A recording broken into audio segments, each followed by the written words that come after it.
వర్ల కుమార్ రాజా గారు. ధన్యవాదాలు అధ్యక్ష. గత ప్రభుత్వం గొడ్డల పార్టీ నాయకులు దొంగలు ఊర్లు పంచుకున్నట్టుగా ఏ పొద్దు ఏ హద్దు వదలలేదు అధ్యక్ష. రీసర్వే పేరుతో వాళ్ళు చేసిన అక్రమాలు అరాచకాలు అంతా ఇంత కాదు. కమిట్మెంట్తో చిత్తశుద్ధితో మన ప్రభుత్వం రెవెన్యూ శాఖ అధికారులు ముఖ్యమంత్రి చంద్రబాబు గారి ఆదేశాలతో బ్రహ్మాండంగా పనిచేశారు. దశాబ్దాలుగా ఉన్న పౌడిముక్కల మండలం లంకపల్లి గ్రామ సమస్య లంక గ్రామస్తుల సమస్యని పరిష్కరించారు అధ్యక్ష.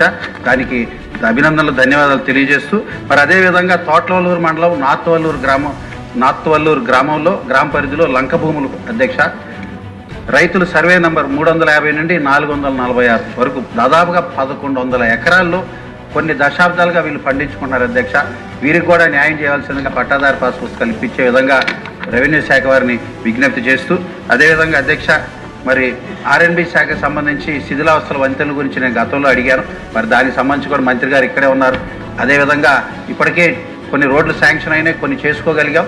మరి వంతెనలకు కూడా సంబంధించిన నిధులు అదేవిధంగా రోడ్లకు సంబంధించి కూడా ఇస్తే ఇంకా బాగా రాబోయే రోజులు ఇంకా ప్రజలను మనల్ని ఇంకా పొందుతామని తెలియజేస్తూ తమ ద్వారా ప్రభుత్వాన్ని కోరుకుంటున్నారు అధ్యక్ష. ధన్యవాదాలు.